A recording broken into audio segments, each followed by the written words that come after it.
En géométrie, nous avons besoin, pour pouvoir calculer les positions de points, les distances entre des points, de disposer d'un repère. Un repère, qu'est-ce que c'est? Supposons qu'on ait un point A, ici, situé sur une droite. Donc cette droite, je lui donne un sens, ici de la gauche vers la droite, qui est indiqué par la petite flèche qui est ici. C'est donc un axe orienté. Ici, un axe orienté de la gauche vers la droite. Donc mon point A se situe sur cet axe, et je ne sais pas comment décrire la position du point A. Pour y parvenir, il me faut deux choses. D'une part, il me faut un point de départ, qu'on appelle l'origine, et puis une unité. Quand j'ai défini un point de départ et une origine, donc ici, l'origine est ici et l'unité, je peux construire une graduation de mon axe.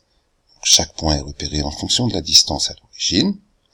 Et puis, sur le côté gauche, on va aussi repérer en fonction de la distance à l'origine, mais avec des valeurs négatives. Donc n'importe quel de ces points est repéré par rapport à sa distance par rapport à l'origine. Donc ici, maintenant, je peux décrire la position du point A, qui se trouve à la position 4. 4 unités de distance par rapport à l'origine sur l'axe.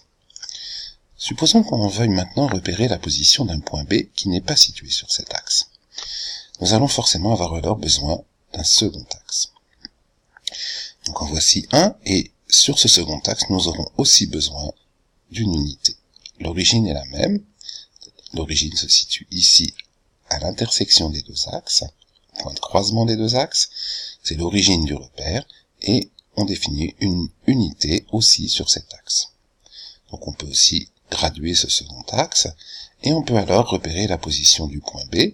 On trace d'abord une ligne verticale, qui nous permet de repérer la position sur l'axe horizontal, ici c'est 3,5, et puis une ligne horizontale, qui nous permet de repérer la position sur l'axe vertical, et ici, c'est aussi environ 3,5. Mais tous les repères ne sont pas exactement similaires à celui-là.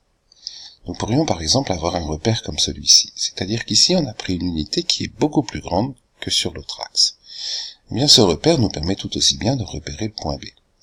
Sur l'axe horizontal, donc je trace une droite verticale ici, et je trouve une position sur l'axe horizontal.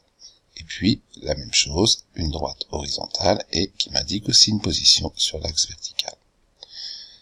Cet axe vertical, je peux créer une sous-graduation, ou une graduation plus fine, et je vais trouver ici que la position sur l'axe vertical est environ 0,875. On pourrait créer une graduation de plus en plus fine. Enfin, on pourrait avoir un troisième type d'axe qui ne serait pas perpendiculaire au premier axe. C'est le cas ici, on a créé un nouvel axe qui n'est pas perpendiculaire, on a choisi une unité et on a construit la graduation 2, 3, 4. Alors cette fois, pour repérer le point B, nous n'allons pas faire une ligne verticale, mais une ligne ici qui est parallèle à ce second axe. Une ligne oblique, comme ça, parallèle à l'axe, au deuxième axe que nous venons de créer. Donc ici, la position du point B sur le premier axe, que nous allons appeler l'axe des abscisses, sera 1,5. Pour le second axe, nous allons créer une ligne horizontale, c'est-à-dire parallèle à l'autre axe, et ici, nous trouvons une position d'environ 3,5. Donc dans les trois cas, nous avons pu repérer la position du point B, mais selon le type de repère, ce qu'on va appeler les coordonnées, c'est-à-dire les positions sur chaque axe, seront différentes. C'est pourtant bien le même point B. Donc nous avons défini plusieurs types de repères. Le premier repère, ici, c'est un repère orthogonal, c'est-à-dire qu'on a les deux axes qui sont perpendiculaires. On peut avoir, en plus, l'unité sur l'axe des abscisses et l'unité sur l'axe des ordonnées qui sont de la même longueur. Dans ce cas-là, on dit qu'on a un repère orthonormé. On peut aussi avoir un repère quelconque ou un repère oblique, et on peut avoir un repère qui est simplement normé, c'est-à-dire que c'est un repère qui n'est pas orthogonal, donc on ne met pas ortho dans son nom, mais qui est quand même normé, c'est-à-dire que l'unité ici sur un axe, la longueur ici OI, est égale à l'unité sur l'autre axe, c'est-à-dire à la longueur OJ. C'est donc un repère qui a les mêmes longueurs d'unité sur les deux axes.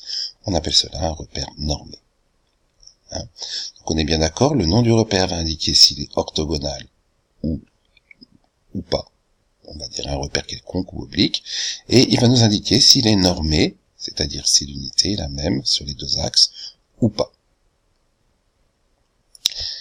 Dans tous les cas, vous voyez qu'on a besoin finalement de 3 points. L'origine, un point qui nous sert à repérer l'unité sur un axe, et un second point qui nous sert à repérer l'unité sur l'autre axe.